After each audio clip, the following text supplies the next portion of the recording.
తొలి ఏకాదశి సందర్భంగా పల్నాడు జిల్లాలోని ప్రముఖ శైవ క్షేత్రం కోటప్పకొండ శ్రీ త్రికుటేశ్వర స్వామి ఆలయం భక్తజనంతో నిండిపోయింది. శనివారం తొలి ఏకాదశిని జరుపుకుంటున్నారు. దీన్ని ఆషాఢ ఏకాదశి లేదా దేవశయన ఏకాదశి అని కూడా అంటారు. చతుర్మాస ప్రారంభాన్ని సూచించే ఈ రోజు విష్ణు భక్తులకు అత్యంత పవిత్రమైనది. కోటప్పకొండలోని శివాలయానికి కూడా భక్తులు భారీ సంఖ్యలో తరలివచ్చారు.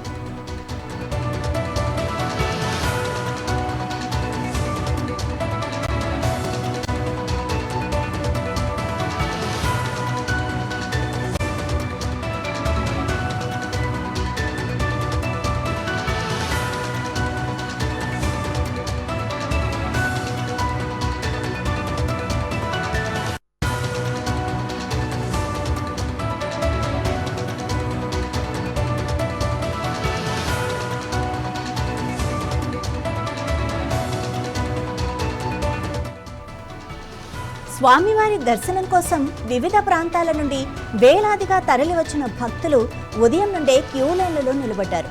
బ్రహ్మముహూర్తంలో నిర్వహించిన బిందె తీర్థంతో పాటు ప్రత్యేక రుద్రాభిషేకాలు భక్తులను ఎంతగానో ఆకట్టుకున్నాయి. ఆలయ ప్రాంగణం శివనామస్మరణతో మారుమోగిపోయింది.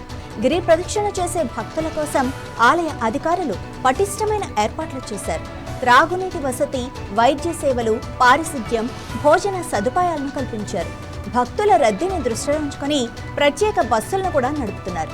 మహాశివరాత్రి వేడుకలకు కోటప్పకొండ ప్రసిద్ధి చెందింది.